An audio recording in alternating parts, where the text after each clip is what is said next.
So pure monopolies, what are they and how do they function? It's really quite simple. In a pure monopoly, there is only one firm in the whole industry.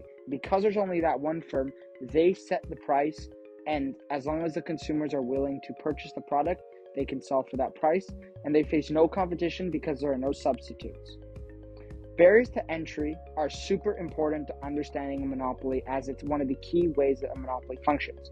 You can have a natural monopoly where the barriers to entry are something other than a legal prohibition, or a legal monopoly where laws limit or even prohibit competition in a certain industry. Now, some of these barriers to entry include startup costs, technological superiority, and control of essential resources in production.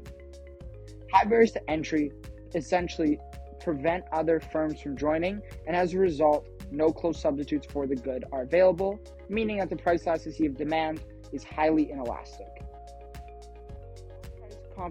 Non-price competition is super essential in a monopoly, as it's the ways that the monopolies can improve their sales. This is through product variation, sales promotion. It's all about increasing the demand for the product.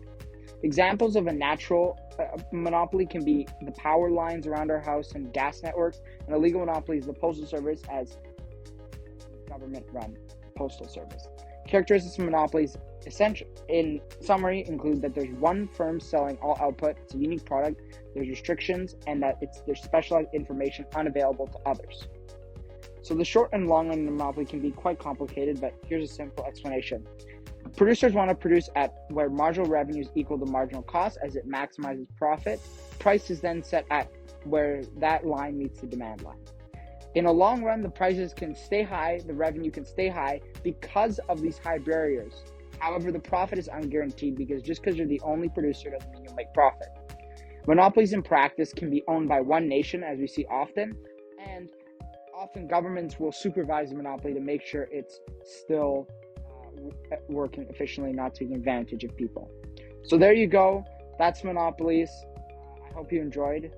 Summary: monopolies consist of a single company that dominates an industry. Monopolies can develop naturally or by government intervention. Created using Powtoon.